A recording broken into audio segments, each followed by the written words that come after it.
بعد سورہ فاتحہ پڑھ کر اپنے تمام المؤمنین شہدائے بالخصوص مرحوم سید طاہر عباس صاحب ابن سید صفدر عباس صاحب اور مرحوم سید صفدر عباس صاحب ابن سید مجمل عباس صاحب اس کے وقت کو ساتھ فرمانا جو اس میں بات کرتے ہیں.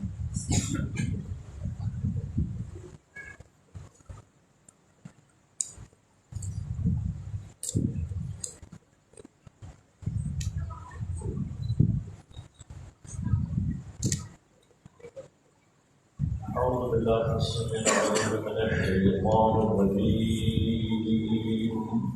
بسم الله الرحمن الرحيم. الحمد لله الذي هدانا لهذا وما كنا لنهتدي لولا أن هدانا الله لقد جاءت رسل ربنا بالحق. الصلاة والسلام على رسول المصدق المصطفى الأمجد المحمود الأحمد أبي القاسم محمد.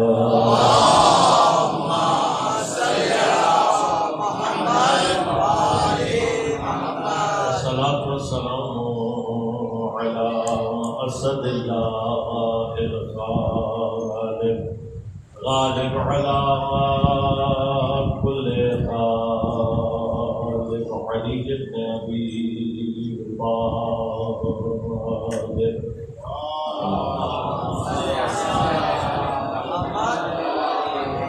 الصلاة والسلام على سيدة المعصومة المظلومة الطاهرة بضعة الرسول فاطمة الزهراء سيدة نساء العالمين.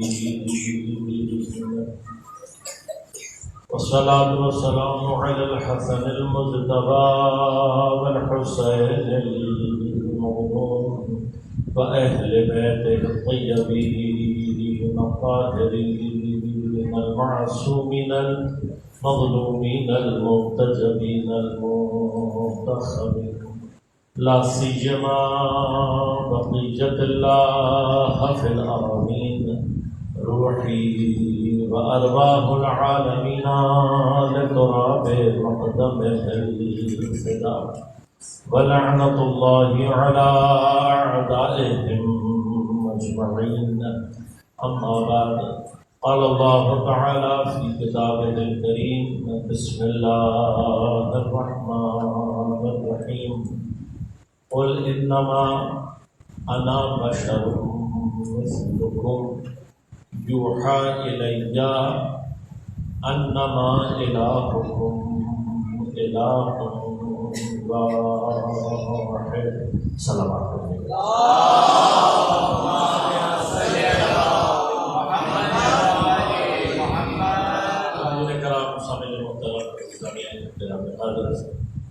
آج کی تاریخ جو کہ منسوب ہے اہل بیت اطہار کے یہاں دو بہت اہم شہادتوں سے. پہلی شہادت پیغمبر کرام اسلام صلی اللہ علیہ وآلہ وسلم کی شہادت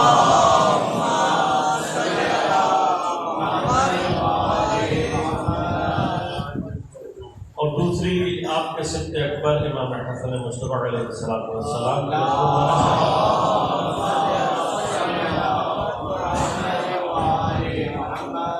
کہ یہ دونوں ہی شہادتیں خود اہل بیت اطہار کے لیے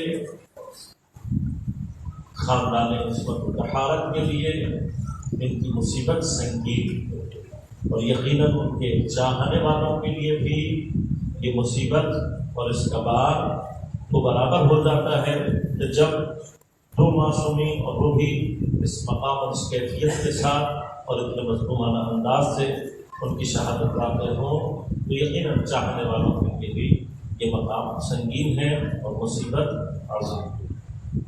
اسی کے ساتھ ساتھ تقریباً ایام اعزاء بھی اب تقریباً اپنے اختتام کی طرف جا رہے ہیں، اور خود یہ الوداعی کیفیت عزاداروں کے لیے اپنے اندر خود ایک مصیبت کو لیے ہوئے۔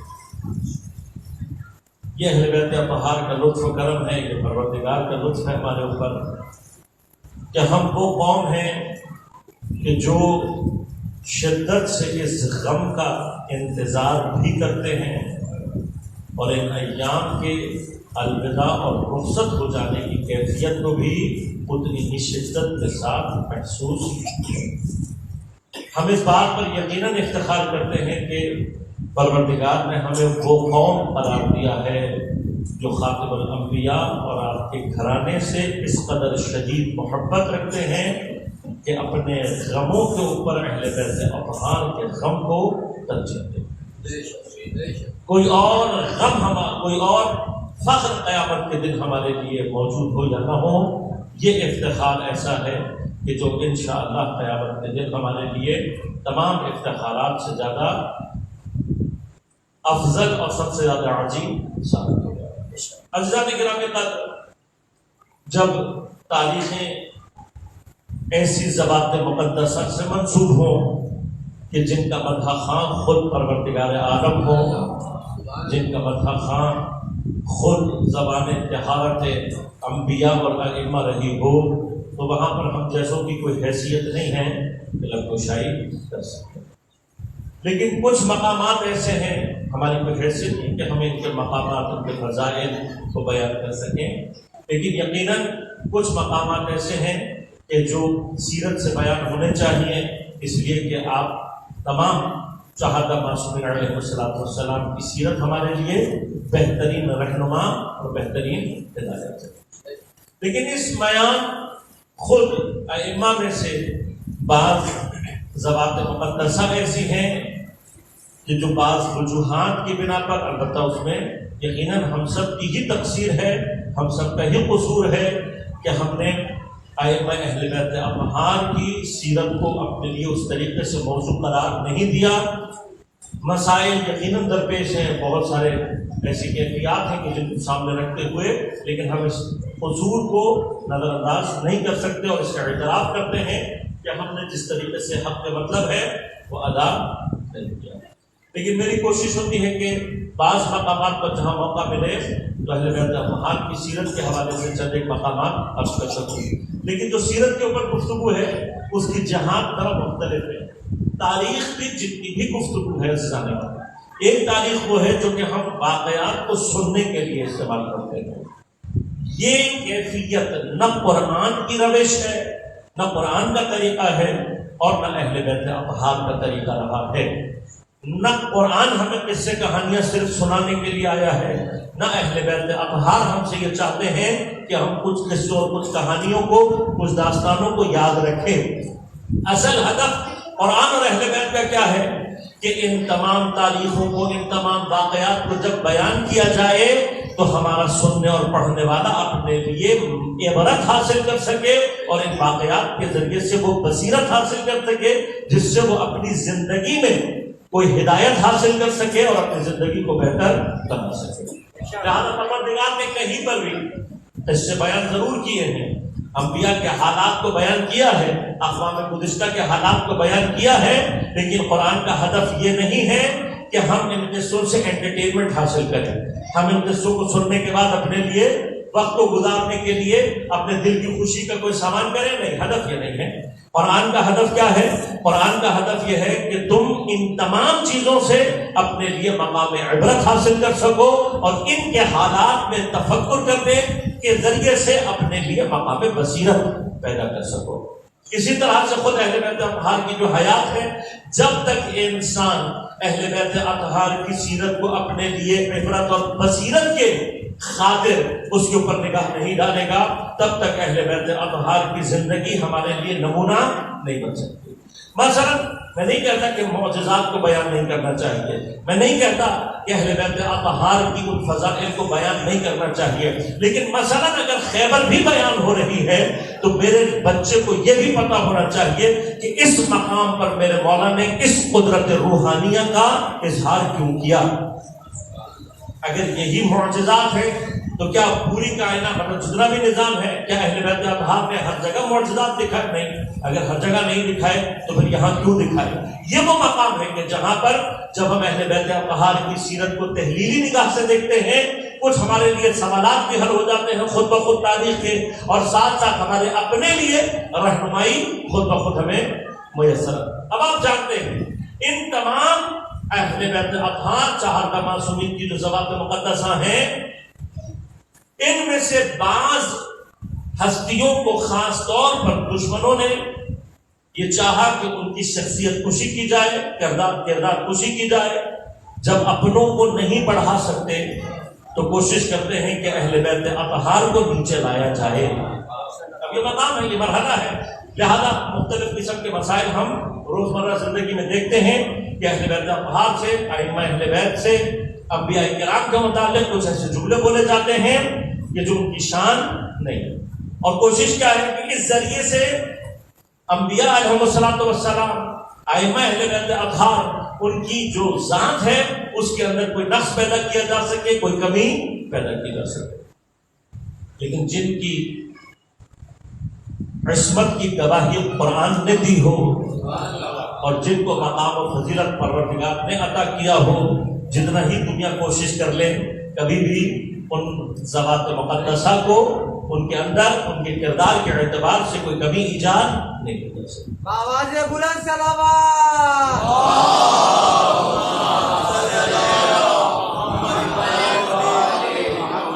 لیکن کچھ مقامات ایسے ہیں کہ جن کو اگر ہم نے اپنی نوجوان نسل کو نہ سمجھایا اور بتایا تو پھر وہ تھوڑا سا پریشانی کا شکار ہو. لہذا امام حسن مجتبی علیہ السلام کے حوالے سے تاریخ میں آپ دیکھیں گے تو حضرت کی ایک مظلومیت کیا ہے کہ آپ کی ذات کو جس طریقے سے حملوں کا نشانہ بنایا گیا ہے ائمہ اطہار اور خصوصاً پنجتن پاک میں، اس طرح سے کسی کی ذات کو نشانہ نہیں بنایا. دشمنی تو حضرت امیر سے بھی بہت ہے، دشمنی تو جناب سیدہ سے بھی بہت ہے، بہت سارے لوگوں کو امام حسین علیہ السلام سے. لیکن ان تمام میں خاص طور پر امام حسن مجتبی کی ذات کو نشانہ بنایا جاتا رہا تاریخ میں، اور کوشش کی جاتی رہی کہ کسی طرح سے کوئی نقص، کوئی کمی ان کے حوالے سے بیان کی جا سکے. وجہ کیا ہے؟ میں بس ایک ابتدائی طور پر تحلیل آپ کی خدمت پیش کروں گا، اور ایک مقام ہے جو آیت کے ضمن میں اہل بیت اطہار کے حوالے سے آپ کی خدمت میں پیش کروں گا. کیوں امام حسن مجتبی کے اتنے مخالف ہیں؟ کیوں چاہتے ہیں کہ حضرت کی شخصیت کو ڈیمیج کیا جا سکے، کردار کشی کی جا سکے؟ اس لیے کہ امام حسن مجتبی نے امیر المؤمنین علیہ السلام کے بعد شام کے باغی گروہوں کو ختم کرنے کے لیے اس شدت کے ساتھ قیام کیا تھا کہ جس کی شدت تاریخ میں آج اس کی گونج اس الفاظ کے ساتھ گونج رہی ہے آواز کہ حضرت نے اس باغی گروہوں کو اپنے سامنے گھٹنے ٹیکنے پر مجبور کیا اور انہوں نے آگے بڑھ کر صلح کی پیشکش کی ہے. یہ وہ گروہ ہے عزیزان من کہ جو حضرت امیر کے سامنے جھکا نہیں ہے. کھڑا ہے، جنگ کی ہے، کئی مہینے حضرت کے سامنے کھڑا رہا، آخر میں جنگ ختم نہیں کی ہے، چالاکیوں کے ذریعے سے، مکاریوں کے ذریعے سے، شیطنت کے ذریعے سے اختلاف کو ایجاد کرایا گیا، لیکن اٹھنے نہیں تھے. لیکن یہی باغی گروہ جب امام حسن مجتبی کے سامنے آتا ہے، پھر تمام تر اپنی مکاریوں، اپنی دھوکے بازیوں، اپنی سیاست بازیوں، اپنی شیطنت کے ذریعے سے جب اس نے تمام حربے استعمال کر لیے اور دیکھا کہ امام حسن مجتبی پیچھے ہٹنے کا نام نہیں لے رہے، تو اسی باغی گروہ نے حضرت کے سامنے گھٹنے ٹیکے ہیں. اب یہ ایک مرحلہ ہے، اس کو سمجھنے کی ضرورت ہے. یہاں ہماری کوئی حیثیت نہیں ہے کہ ہم کسی کے ہاں خصوصاً ان ذوات مقدسہ کے درمیان میں کوئی مقابلہ یا مقایسہ کریں. یقیناً ان کے مقامات اس بات سے بہت بلندر ہیں، ہم یہاں مقابلہ نہیں کر رہے ہیں. لیکن جس کو جو حالات پیش آئے اور جس معصوم نے جس طریقے سے ان کا مقابلہ کیا، اگر اس کیفیت کو سامنے رکھا جائے تو امام حسن مجتبی علیہ السلام نے اپنی بصیرت اور سیاست سے ان کاموں کو انجام دیا ہے کہ جن کا موقع حضرت امیر کو اور جس کی فرصت حضرت امیر کو مہیا نہیں ہو سکتی. صرف 2 مقامات جو عرض کروں گا اور پھر بات کو آگے بڑھوں گا. پہلا مقام کیا ہے؟ پہلا مقام یہ کہ حضرت امیر کے کاندھوں پر خلافت کی ابا کو جب زبردستی چڑھایا گیا. اب یہ مقام ہے، اس کو سمجھنے کی ضرورت ہے. خود یہ میرے الفاظ نہیں، نہج البلاغہ میں حضرت امیر کے الفاظ.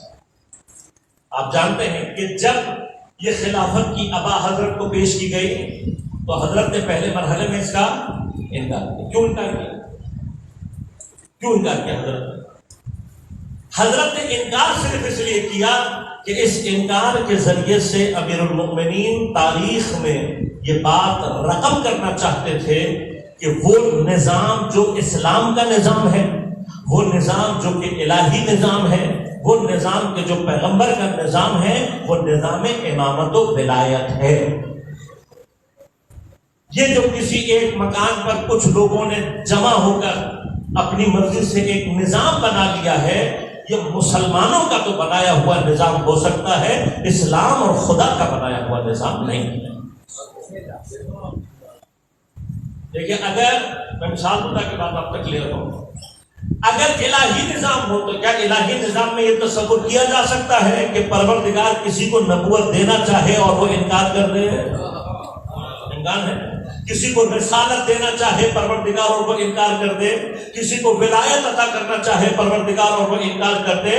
بس شریعت کا جو دائرہ ہے اس میں یہ مرحلہ اصلاً پیش ہی نہیں آ سکتا کہ خدا کسی کو نبوت میں پہنچانا چاہے، نبی بنانا چاہے، امام بنانا چاہے اور وہ انکار کر دے. بلکہ بالعکس ہے، ہم نے دیکھا کہ انبیاء کو جب یہ مقامات عطا ہوئے تو ان مقامات کی فضیلت اتنی تھی کہ انہوں نے خواہش کی کہ پروردگار ان کی ذریت اور اولاد میں بھی اس کو جاری کرے. لہذا صرف حضرت آدم نہیں ہے، صرف حضرت نوح نہیں ہے، صرف حضرت ابراہیم نہیں ہے، صرف حضرت موسیٰ نہیں ہے، بلکہ جس بھی نبی کو اللہ نے نبوت عطا کی اس نے یہ خواہش کی پروردگار ومن ذریتی، اسے میری ذریت میں سے قرار دے. اللہ نے رسالت دی، انبیاء نے دعا مانگی. اللہ نے امامت دی، انبیاء نے اس کی دعا مانگی. یہ دعا یہ بتا رہی ہے کہ پھر تو رد کرنے کا سوال ہی پیدا نہیں. تو الہی عہدوں کی تو کیفیت یہ ہے. اب حضرت نے کبھی اپنی ولایت کو کبھی رد کیا کر ہی نہیں سکتے، امکان یہ نہیں ہے. کبھی حضرت نے اپنی امامت کو رد کیا نہیں کر سکتے. لیکن جو تمہاری بنائی ہوئی ہے، جو ایک مقام پر تم لوگوں نے، کچھ لوگوں نے جمع ہو کر ایک سلسلے کو ایجاد کیا ہے، یہ مسلمانوں کا بنایا ہوا تو ہو سکتا ہے، اسلام کا اور رسول کا اور خدا کا بنایا ہوا نظام ہرگز نہیں. اب یہ رقم کرنا ہے، یہ مسئلے ہیں. ہمارے بچوں کو یہ بات معلوم ہونی چاہیے کہ پروردگار اپنی شریعت کے نظام میں اس کا مزاج یہ ہے کہ جہاں اس کے دین کا معاملہ آ جائے تو پھر وہ حتیٰ انبیاء کو بھی اجازت نہیں دیتا کہ وہ اپنی مرضی سے کوئی چیز لا کر نصب کر سکے. لہذا میں ایک چھوٹا سا مقام حاصل کرتا ہوں، بات کو آگے بڑھاؤں گا. اللہ تبارک و تعالیٰ نے جب کعبۃ اللہ کو بنانا تھا، اس گھر کو خلق کرنا تھا، تو پہلے دن سے اول بیت وضع للناس، لوگوں کے لیے جو پہلا اللہ کا گھر بنایا گیا وہ کیا ہے؟ خانہ کعبہ. یعنی ایسا نہیں ہے قبلہ بعد میں بنایا گیا، اس کو قبلہ بعد میں قرار دیا گیا، لیکن پہلے ہی دن سے جب اللہ نے بنایا ہے تو کیا کہہ کر بنایا؟ بیت اللہ، یہ اللہ کا گھر ہے. اب چونکہ اللہ سے منسوب ہے، اللہ کا گھر ہے، تو اس کے لیے مکان بھی اللہ نے بتایا، اس کے لیے پتھر بھی اللہ نے خود آسمان سے بھجوائے، اس کے لیے مزدور بھی اللہ نے معصوم انتخاب کیے. اور پھر اس کو حجر اسود کو تھوڑی دیر کے لیے نکالتے ذرا، اس کی بحث الگ ہے. باقی جو خانہ کعبہ کے اندر پتھر لگے ہوئے ہیں، اگر ٹیکنیکلی دیکھا جائے تو وہ عام پتھر ہیں. حجر اسود کی جو کوالٹیز ہیں اس کو ہم بعد میں ڈسکس کریں گے اگر کبھی موقع ملا.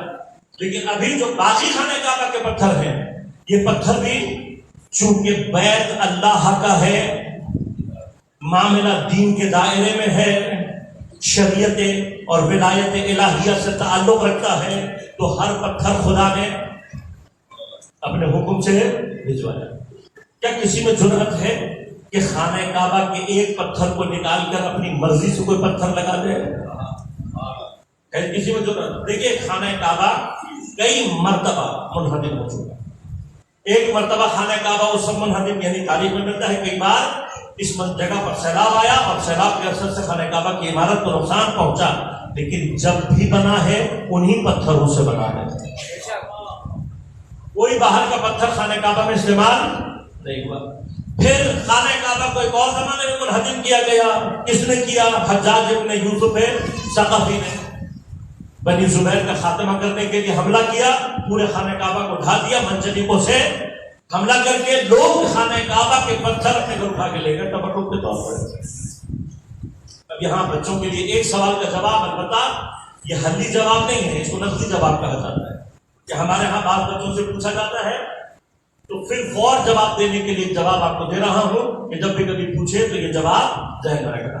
سوال کیا پوچھا جاتا ہے کہ بھائی تم جو اپنے مولا کو اتنا مشکل کشا کہتے ہو، تم جو کہتے ہو کہ یہ تمہاری مدد کریں گے، تم جو کہتے ہو کہ یہ تمہارے مددگار ہیں، تو کربلا میں اگر اتنے ہی مددگار تھے حسین تو اپنی اور اپنے بچوں کی مدد کیوں نہیں کی؟ پھر تمہاری کیا مدد کریں گے؟ یہ ہے سوال، اکثر ہمارے بچوں سے کر لیا جاتا ہے۔ تو ایک جواب دے رہا ہوں، البتہ حل نہیں ہے، اس کا حل بھی ہمارے پاس موجود ہے، لیکن ایک فوری جواب دے رہا ہوں کہ جو نقضی جواب کہلاتا ہے، یعنی سامنے والے کو چپ کرانے کے لیے فوری طور پر جو جواب ہے وہ کیا وہی ہے، کوئی امام حسین کو تو آپ تھوڑی دیر کے لیے الگ کریں۔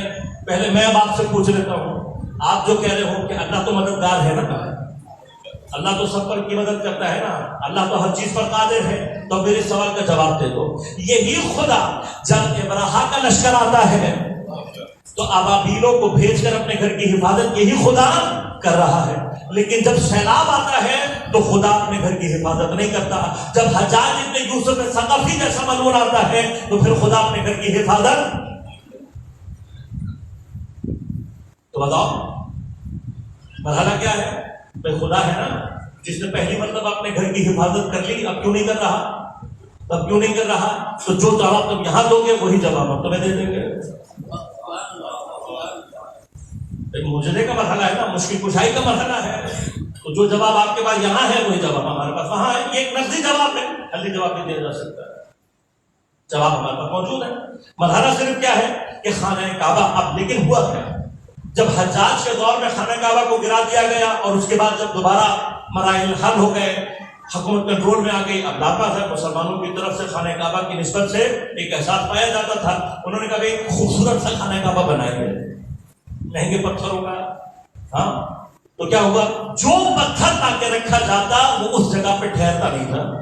بڑی کوشش کر کے دیکھ لیے، جب نہ کر سکے تو امام سے مراجعہ کیا، امام نے کہا جب تک خانہ کعبہ کے پتھر نہیں آ جائیں گے خانہ کعبہ دوبارہ تعمیر۔ لہٰذا پھر کیا کیا گیا؟ لوگوں کے گھروں میں تلاش کر کر کے خانہ کعبہ کے پتھروں کو لا کر رکھا گیا۔ جب خانہ کعبہ کے اپنے پتھر آ گئے تو خانہ کعبہ دوبارہ تعمیر ہو گیا۔ اب اس مسئلے کو چھوڑیں، میں آپ سے ایک اور سوال پوچھتا ہوں کہ اب آج کے دور میں کیا یہ ہو سکتا ہے کہ سارے مسلمان مل کر اجماع کر لیں اس بات پر کہ ہم خانہ کعبہ پورا نہیں صرف ایک پتھر خانہ کعبہ کا ایک پتھر ہم نکالیں گے اور اس کی جگہ سونے کی اینٹ لگا دیں گے، سونے کا پتھر لگا دیں گے، ہیرے سے جڑا ہوا کوئی پتھر لگا دیں گے، خانہ کعبہ کی عظمت میں بڑا اضافہ ہو جائے گا۔ ہاں دنیا نے اپنے خداؤں کے جو گھر ہیں ان کو کتنا سونے سے ڈھکا ہوا ہے، آپ بھی اب دیکھتے ہیں سونے کی کڑھائی کر کے اس کے اوپر پردہ ڈال رہے ہیں تاکہ ان کی نظر میں ان کو لگتا ہے خانہ کعبہ کی عظمت ایسے ہوگی۔ خانہ کعبہ کی عظمت ظاہری چمک سے نہیں ہوتی، خانہ کعبہ کی عظمت صرف اس بات میں ہے کہ اس کے پتھروں کا انتخاب خود خدا نے کیا ہے۔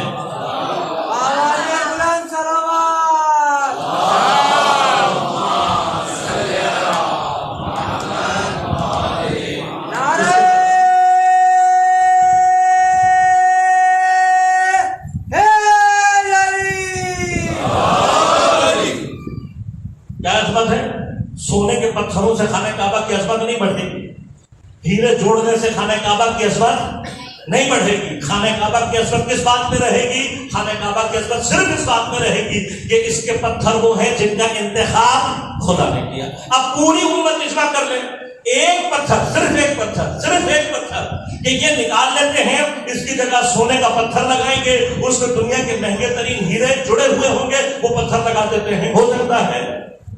جائیے جا کر کسی سے بھی فتویٰ لے لیجیے. کوئی ایک بھی کہے گا کہ جائز نہیں ہے، بلکہ اگر وہ پتھر لگا دیا تو شاید اس طرف منہ کر کے نماز پڑھنا بھی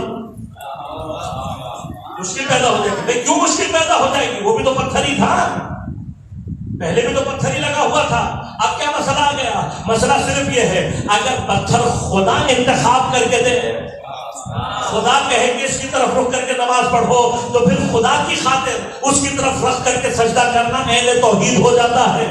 لیکن اگر اپنی مرضی سے کوئی پتھر لا کر لگا دیا تو اہل شرک ہو جاتا ہے. تو اب مجھے صرف اتنا بتاؤ کہ وہ پروردگار جو اپنے گھر کے پتھروں کے اندر اس قدر حساس ہے کہ اپنے پتھروں کے علاوہ کوئی اور پتھر قبول نہیں کرتا، تو وہ آئین، وہ شریعت، وہ اسلام جس کے لیے اتنے انبیاء بھیجے، اتنی کتابیں بھیجی، اتنے ائمہ بھیجے، کیسے ہو سکتا ہے کہ وہ اپنے دین کی مہار تمہارے ہاتھوں میں پکڑا دے؟ ایسے ہو سکتا ہے؟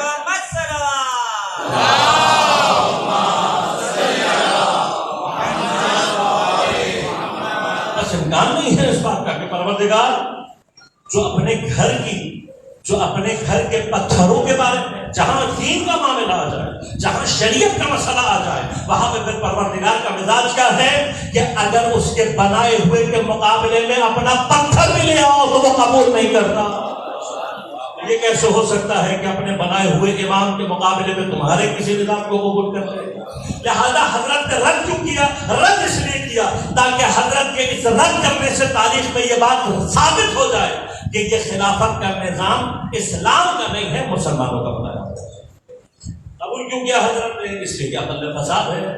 اگر حضرت چھوڑ دیتے ہیں، نہیں قبول کرتے، تو جو فساد امت مسلمہ پر طاری ہونا تھا وہ اتنا شدید تھا کہ حضرت نے پھر جبراً، مجبوراً، یہ لفظ مجبور جو استعمال کر رہا ہوں یہ حکمت کے اعتبار سے مجبوری ہے، تاکہ امت مسلمہ کا شیرازہ نہ بچھے، اسلام کی خاطر حضرت نے اس مرحلے کو قبول کیا. اور یقیناً اگر حضرت کو فرصت ملتی تو حضرت اس خلافت کے نظام کو حقیقی نظام امامت و ولایت کی طرف ضرور پلٹا جائے، لیکن حضرت کو شہید کر دیا گیا.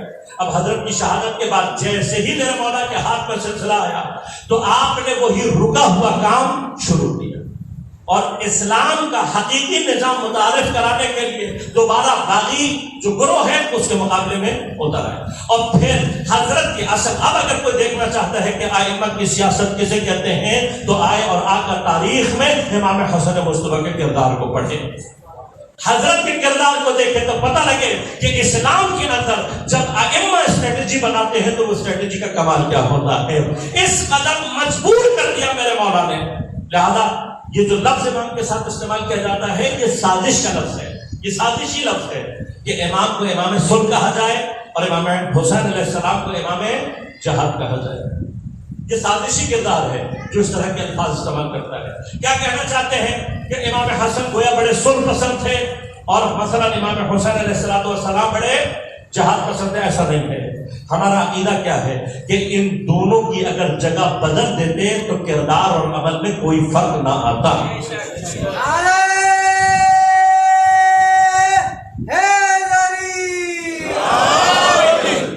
کوئی فرق نہ آتا ان دونوں کے کردار میں. یعنی اگر امام حسن مصطفیٰ کی جگہ سید الشہداء ہوتے یہی کام انجام دیتے، اور اگر کربلا میں امام حسین کی جگہ امام حسن ہوتے تو یہی کردار نظر آتا، یہی کیفیت نظر آتا. بس اپنے دور کے جو حالات ہیں اس کے حساب سے ائمہ کی اسٹریٹجی ہے. اب جو یہ کہے اس سے کہنا کبھی جا کر تاریخ میں دیکھنا، باغی گروہ کی تمام تر کوششوں کے باوجود جب اس نے تمام حربیں استعمال کر دیے، بیت المال خالی ہو گیا، تب وہ مجبور ہوا ہے امام سے صلح کی پیشکش کرنے پر. لہذا امام کو امام صلح کہنا غلط ہے، کیونکہ امام نے صلح کی پیشکش نہیں کی تھی بلکہ صلح کی پیشکش کو قبول فرمایا تھا. اب جب امام نے قبول فرمایا، اور اس کی سب سے بڑی گواہی کیا ہے؟ تاریخ کی گواہی الگ ہے. جو شرائط رکھی ہیں امام حسن مصطفیٰ نے وہ بتا رہی ہیں کہ مجبور زہرا کا بیٹا نہیں تھا، مجبور ہندا کا بیٹا تھا. مجبور ہوا ہے، اور ان شرائط کو بھی اپنے دانش میں وہ یہ سمجھ رہا تھا کہ میں لوگوں کو دھوکہ دے دوں گا, بہانے سے قبول کر لوں گا. لیکن آج بھی اگر ان صلح کی شرائط کو کوئی انصاف کی نظر سے ایک دفعہ دیکھ لے تو اسے معلوم ہو جائے گا کہ اس باغی گروہ کا دین اور اسلام سے کوئی تعلق نہیں ہے. ایک طرف امام نے اس منافقت کی نقاب کو اتارا ہے اور دوسری طرف کمال یہ کیا ہے کہ وہ خلافت کی ابا جو حضرت امیر کے کندھوں پر زبردستی چڑھاتی تھی, میرے امام حسن مجتبیٰ نے اس خلافت کی ابا کو اس طریقے سے پارا کیا ہے کہ اب قیامت تک مسلمانوں کے بنائے ہوئے نظام اور اسلام کے نظام کو کوئی آپس میں ملا نہیں سکتا. زیادہ غور کیجیے, اگر امام حسن مجتبیٰ اس خلافت کی آبا کو اسی طرح سے جاری رہنے دیتے اپنے کندھوں پر, تو آج ایک دنیا کہہ رہی ہوتی کہ اگر یہ نظام صحیح نہیں تھا تو تمہارے ائمہ نے اس کو جاری کیوں رکھا. لہذا امام حسن مجتبیٰ نے دوسرے مرحلے میں آتے ہی امام علی نے انکار کر کے بتایا, اور امام حسن مجتبیٰ نے اس کو اپنے کندھوں سے نوچ کر پھینک کر یہ بتایا کہ اسلام کا حقیقی نظام امامت و ولایت کا نظام ہے, وہ نظام نہیں ہے جسے کچھ مسلمان آپس میں مل کر طے کر لیں. مسلمانوں کا بنایا ہوا نظام خدا کے ہاں قابل قبول نہیں ہے. جو بھی نظام ہوگا وہ اللہ تبارک و تعالیٰ کا نظام ہوگا. لہذا اب جو معذرت چاہتا ہوں, تھوڑا سا دامن وقت میں گنجائش میرے پاس نہیں ہے کیونکہ مجھے ایک مقام پر اور پہنچنا تھا. میں تقریباً اپنے حساب سے سرے وقت پہنچا تھا, لہٰذا معذرت چاہوں گا کہ تھوڑا سا میں گفتگو کو جلدی سمیٹنے کا مجبور ہوں. ایک مطلب چاہتا تھا کہ آپ کی خدمت میں عرض کروں لیکن نہیں پہنچ پاؤں گا. لہٰذا ایک مطلب اور ہے جو چاہوں گا کہ بیان کروں اور پھر گفتگو کو اپنے اختتام تک پہنچاؤں گا. وہ مرحلہ کیا ہے؟ وہ مرحلہ ہے کہ کیوں امام حسن مجتبیٰ علیہ السلام کی شخصیت کو نشانہ بنایا گیا. بنو امیہ کے ساتھ جو آپ نے کیا وہ کیا. بنو عباس کے مقابلے پر جو سب سے زیادہ انقلاب اور تحریکیں کھڑی ہوئی ہیں, تو رجائے اور تاریخ کا مطابق کربلا کے بعد سب سے زیادہ بنو امیہ کے خلاف بھی, اور بعد میں بنو عباس, خاص طور پر بنو عباس کو جو سخت وقت دینے والے لوگ ہیں وہ افراد کے جنہوں نے بنو عباس کے خلاف مسلسل جہاد کیا, مسلسل تحریکیں, مسلسل انقلاب برپا کیے, وہ سارے کے سارے امام حسن مجتبیٰ کی اولادیں حسنی سادات رہے ہیں. اب یہ تاریخ ہے, کبھی موقع رہا تو عرض کروں گا کہ کربلا کے انقلابات میں سب سے زیادہ اس کے بعد اگر کسی کا کردار رہا ہے تو امام حسن مجتبیٰ کی اولاد کا رہا ہے. اور ان حسنی سادات کی حیثیت کو کم کرنے کے لیے, ان کے اثر کو کم کرنے کے لیے سازش کیا کی گئی کہ امام سے متعلق کچھ جھوٹی روایت اور تہمتیں لگائی. ان میں سے ایک تہمت کیا ہے کہ جو بارہا آپ نے دیکھا بھی ہوگا, اب انہی کی اولادیں ہیں کہ جو ان تہمتوں کو بارہا بیان کرتے ہیں. وہ تہمت کیا ہے؟ نقل کفر نباشر کہ امام حسن مجتبیٰ علیہ السلام کے بارے میں کہا جاتا ہے کہ نعوذ باللہ من ذالک, آپ کثیر الطلاق ہیں, آپ نے کثرت سے لوگوں کو, جتنی بھی تاریخ کی یہ باتیں ہیں اور اس کے لیے وہ جتنی بھی جھوٹی روایتیں گڑی گئی ہیں وہ ساری کی ساری روایتیں جھوٹی. اب اس کا تاریخ میں سب سے بڑا ثبوت کیا ہے؟ غور کیجیے گا اس بات پر. جس مرحلے میں تاریخ کے میرے مولا امام حسن مجتبیٰ موجود ہیں, مسلمانوں کے لیے یہ زمانہ تاریخی اعتبار سے سب سے زیادہ حساس رہا. لہذا اس قدر مسلمان متوجہ ہے چیزوں کی طرف کہ پیغمبر کی ایک ایک حرکت کو تاریخ نوٹ کر دے. مولا کائنات امام حسن علیہ السلام, ان کی ایک ایک حرکت ہے جو تاریخ کی آنکھ میں موجود ہے اور آج تک تاریخ کے سینے پر ثبت ہے. نماز کی حالت میں پشت پر بیٹھ جائیں تو کیسے بیٹھے ہیں یہ بھی لکھا ہے. پیغمبر کے کندھے پر کیسے سوار ہوئے ہیں یہ بھی لکھا ہے. کیسے آپ کی زلفوں کو مہار بنا کر پکڑا ہے یہ بھی ہر مقام ہے جس کو نوٹ کیا گیا ہے. لہذا آپ غور کیجیے گا, اس دوران پیغمبر کی جتنی ازواج مطہرات ہیں سب کے نام موجود ہیں یا نہیں, ان کے ہاں جو اولادیں پیدا ہوئی سب کے نام موجود ہیں یا نہیں, حضرت امیر کی جتنی زوجات ہیں سب کے نام ہیں یا نہیں, ان زوجات سے جتنی اولادیں ہوئی سب کے نام موجود ہیں یا نہیں, امام حسین کی جتنی ازواج ہیں سب کے نام موجود ہیں یا نہیں, ان سے جتنی اولادیں پیدا ہوئی سب کے نام موجود ہیں یا نہیں, حتیٰ ساتویں امام کی سب سے زیادہ اولادیں سب کے نام تاریخ میں موجود ہیں یا نہیں. تمام ائمہ کے ہر شخصیت کے موجود ہیں. تو اگر آپ نے یہ بات کہی کہ نعوذ باللہ من ذالک حضرت کثرت سے طلاق دیتے تھے، تو میں کئی مقامات پر یہ چیلنج کر چکا ہوں، آج پھر کر رہا ہوں. کثیر طلاق ہونے کا مطلب کیا ہے؟ بھائی کچھ تو طلاقیں دی ہوں گی نا امام نے، کچھ تو افراد ہوں گے جن کا تاریخ میں کوئی نام ہوگا، کوئی حسب ہوگا، کوئی نسب ہوگا. میں چیلنج کروں گی، کر چکا ہوں، بار بار کرتا رہا. محمد وآل محمد صلوات.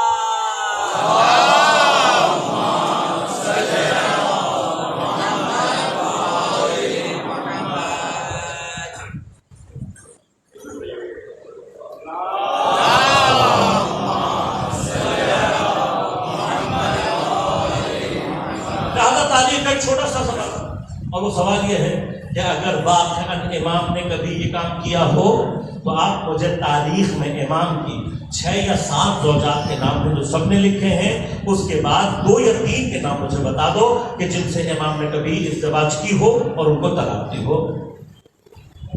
تم لا کر نام دکھا دو، میں تمہیں 1 لاکھ روپے انعام دے دوں گا. اور اب یہ یقین سے بتا رہا ہوں، نہ آپ کو تاریخ میں کبھی ان افراد کے نام ملیں گے، نہ ان خواتین کے نام ملیں گے کہ جن کو امام نے کبھی طلاق دی ہو. ابھی آپ نے کہا نا کثیر طلاق تھے، تو 10-15 نام لے آؤ، 10-15 چھوڑو 5-6 لے آؤ.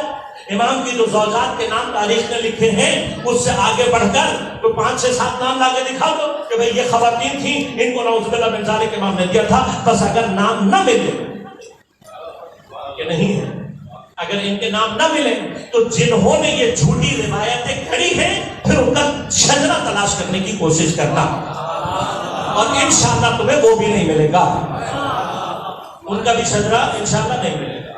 لہذا یہ بنو عباس کی سازشیں تھیں، اور جس کو ابھی تک ان کے دسترخوان کی ہڈیاں نچوڑنے والے مولوی ابھی تک ان کو دہرانے کی کوشش کرتے ہیں. ہدف کیا ہے؟ ہدف کو یہ جو میں نے شروع میں اپنی خدمت میں عرض کیا کہ اپنوں کو نہ بڑھا سکو تو اہل بیت اطہار کو کسی طرح سے نیچے لانے کی کوشش کی جائے.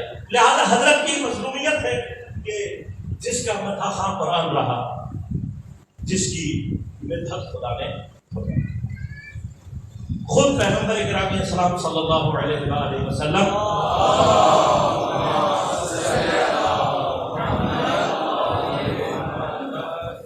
حضرت کی ذات کے متعلق بھی اس طرح کے جملے کہ پیغمبر کو اپنے جیسا کہنا،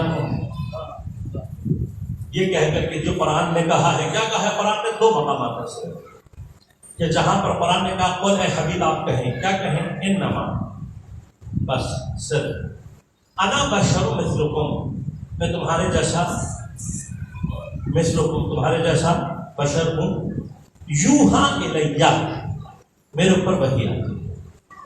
کیسا بشر؟ میرے اوپر وحی آتی ہے.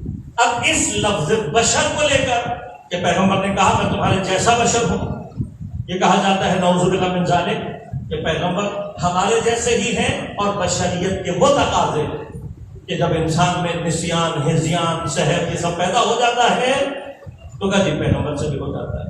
تو کبھی موقع رہا تو تفصیل سے عرض کروں گا کہ بعض اوقات میں اگر چیزوں کا ظاہر ایک جیسا ہو تب بھی ایک صفت کا فرق زمین و آسمان کا فرق کا باعث بن جاتا ہے.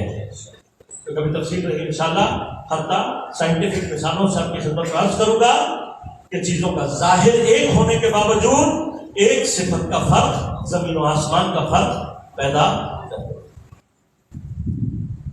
لہذا خود حضرت کے ساتھ جو تاریخ میں زیادتیاں ہوئی ہیں، اب ہم سے نہ پوچھیں، جائیے ذرا تاریخ کے کچھ صفحے پلٹا کر دیکھیے. اہل سنت کی معتبر ترین کتابوں میں حضرت کے چچا جناب عباس ابن عبد المطلب، جناب عباس ابن مطلب سے متعلق روایات اور ان کو نقل کیا گیا ہے کہ حضرت عباس ابن مطلب فرماتے تھے کہ جو سلوک امت نے نبی کے ساتھ ان کی شہادت سے پہلے کیا ہے وہ مظالم ایسے تھے کہ ان کو یاد کر کے جناب عباس دھاڑے مار مار کر رویا کرتے تھے. آپ کی کتابوں میں موجود ہے.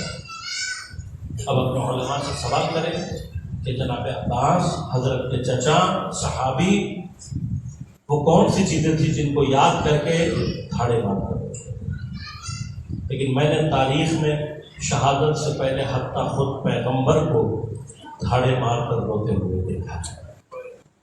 اپنے اصحاب کے ساتھ موجود ہے پیغمبر، اور شہادت کے جو آثار ہیں وہ آپ کے اوپر طاری ہوتے ہوئے دکھائی دے رہے ہیں۔ طبیعت ناساز ہے حضرت کی، خاص اصحاب موجود ہیں، اور حضرت نے اتنا شدید گریہ کیا کہ بالآخر اصحاب پوچھنے پر مجبور ہو گئے کہ یا رسول اللہ آپ کو ہم نے کبھی اتنی شدت سے گریہ کرتے ہوئے نہیں دیکھا۔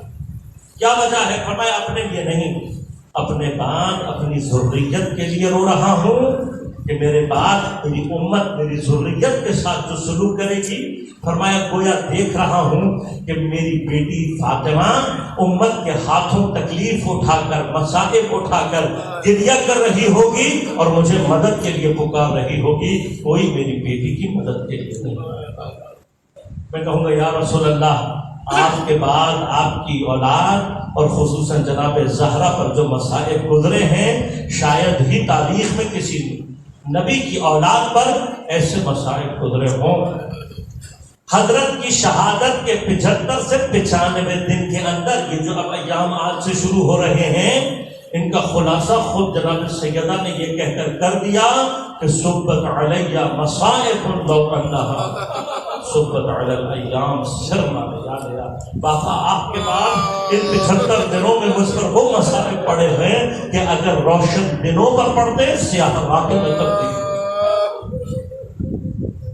انہی مصائب کا تسلسل ہے کہ امام حسن مجتبیٰ کو ملعونہ نے وہ زہر دیا ہے کہ تاریخ نے لکھا دودھ میں جب لا کر حضرت کو زہر دیا تو حضرت نے صرف ایک گھونٹ پیا تھا اور اس کے بعد پیالے کو رکھ دیا۔ ملعونہ نے کہا اور پیچھے، فرمایا کہ جو تم چاہتی تھی اسے گھونٹ سے ہو جائے گا۔ کس قدر شدید زہر ہے کہ یہ زہر پیتے ہی حضرت کی حالت متغیر ہونا شروع ہوئی اور کچھ ہی دیر میں حضرت کے دہن اثر سے خون جاری ہو گیا۔ یہ جو منظر دیکھا ہے اہل بیت میں، تو پھر فوری طور پر محلہ بنی ہاشم میں گھر ملے ہوئے ہیں، دیواریں ملی ہوئی ہیں گھروں کی، فوراً جناب زینب، جناب ام کلثوم، امام حسین اور دیگر بنی ہاشم کو جا کر خبر دی گئی ہے۔ پر راوی یہ کہتے ہیں جتنی دیر میں سید الشہداء جناب زینب، جناب ام کلثوم اپنے گھروں سے دوڑتے ہوئے امام حسن مجتبیٰ کے گھر میں پہنچے ہیں، اتنی دیر میں زہر کی شدت سے حضرت کے بدن کا رنگ سبز ہو چکا۔ خدا جانے کس قدر شدید زہر تھا۔ اب جب بہنوں نے بھائی کا یہ حال دیکھا، ایک مرتبہ جناب زینب، جناب ام کلثوم، حتی امام حسین گریہ کر، اور اس دوران وہ مرحلہ پیش آیا ہے کہ جب حضرت کو قے کی صورت محسوس ہوئی اور آپ نے جب دشت طلب کیا، جناب زینب ابھی آگے لے کر پہنچی تھی کہ حضرت کو قے ہوئی ہے اور اس قے میں میرے مولا کے جگر کے ٹکڑے کٹ کٹ کر گرنا شروع ہو گئے۔ اگر آپ یہ منظر اتنا سید الشہداء کے لیے سخت منظر تھا، اپنے بھائی کو اس حالت میں دیکھنا کہ امام حسین نے رونا شروع کیا۔ ابھی سید الشہداء نے رونا شروع کیا تھا، امام حسن مجتبیٰ کچھ دیر کے لیے اپنی تکلیف بھول کر ایک مرتبہ امام حسین سے کہنے لگے، اے میرے بھائی تو گریہ نہ کر، اے میرے بھائی حسین تو گریہ نہ کر۔ اللہ امام حسین علیہ السلام، پنجہ تیرے پاک میں وہ ہستی ہے کہ جس کا رونا کسی سے نہیں دیکھا گیا۔ نہ رسول حسین کو روتا ہوا دیکھ سکتے تھے، نہ مولا کائنات سے امام حسین کا گریہ دیکھا جاتا تھا، اور سیدہ کو تو حسین کا رونا ارے اس قدر عجیب لگتا تھا کہ بی بی نے اپنے بدلے کفن توڑ کر حسین کو سینے سے لگا لیا۔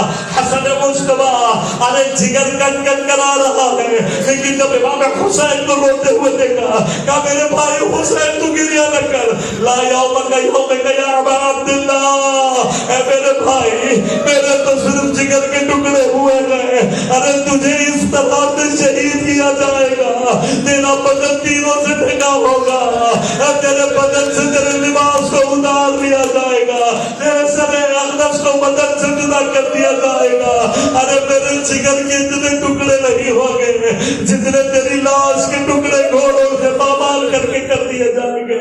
میرے بھائی حسین تیری مصیبت بہت عظیم ہے. لا یوم یا ابا عبداللہ. بس عزیزانو میں ایک مرتبہ امام حسن کی حال خدمت میں ہاتھ جوڑ کر صرف اتنا کہوں گا، مولا آج آپ سے اپنے بھائی کا رونا نہیں دیکھا جا رہا.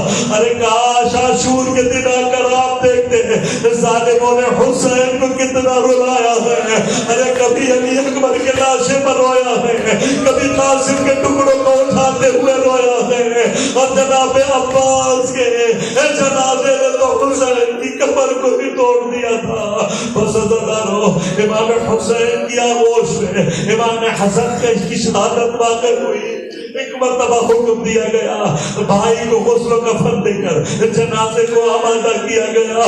بس عزیزانو سب یہ کہتے ہیں کہ بیٹیاں اور بہنیں جنازے کی زینت ہوا کرتی ہیں، لیکن جب ایک مرتبہ رخصت کر دیتی ہیں، گھر سے جنازہ چلا جاتا ہے، بیٹیوں کے دل کو سکون آ جاتا ہے، بہنوں کو سکون آ جاتا ہے. ارے یہ جنازہ ایک مرتبہ جناب زینب پہ کچھ نے رخصت کیا، میرا مولا جنازہ لے کر نبی کے روزے کی طرف چلا ہے. ارے بھائی کی وصیت تھی، نانا کے پہلو میں دفن ہونا چاہتا ہوں، لیکن تاریخ نے لکھا ابھی یہ جنازہ پیغمبر کی مرغت کے نزدیک نہیں پہنچا تھا. ایک مرتبہ کسی نے آ کر پہلا تیر چلایا، اس تیر کا آپ کے بدن اثر میں لگنا تھا، پھر اس کے بعد تیروں کی ایک بارش ہوئی ہے. ارے میرے مولا کا جنازہ تیروں سے بھر گیا. ارے بنی ہاشم ایک مرتبہ تلوار نکالنا چاہتے تھے، جناب عباس کا ہاتھ تلوار پر گیا ہے، لیکن ایک مرتبہ سید الشہداء نے کہا عباس ابھی نہیں. ارے میں کہوں گا میرے مولا عباس کی کربلا آج سے شروع ہوئی ہے. ارے ابھی نہیں، آج سے شروع ہوا، اور کربلا میں حضرت کی شہادت تک میرے مولا کو موقع نہ مل سکا. بس عزیزانو امام نے ایک مرتبہ اشارہ کیا، تیروں سے ڈھکا ہوا جنازہ دوبارہ گھر کی طرف روانہ ہوا ہے. بس ایک مرتبہ سوچو وہ بہنیں جنہوں نے جنازے کو رخصت کر دیا تھا، اب تو جنازہ دوبارہ واپس آیا ہے. ارے تیروں سے ڈھکا ہوا مظلوم کا جنازہ ہے، ارے خون میں تر ہے، جنازے کو لایا گیا. ارے سید الشہداء نے جناب زینب نے ارے بڑے احتیاط سے تیروں کو نکالا. بس اس منظر کو دیکھ کر حسین کی مظلومیت کا منظر یاد آتا ہے. جب میرے مولا کا جنازہ تیروں پر تھا، بدن سے تیر نکالنے والا کوئی نہ تھا. ارے زلزلہ اپنے ہاتھوں میں دبا کر حضرت کے بدن سے تیر نکال رہا تھا. ارے مظلوم کا جنازہ دوبارہ آمادہ کیا گیا، جنت البقیع ماں کے پہلو میں دفنا.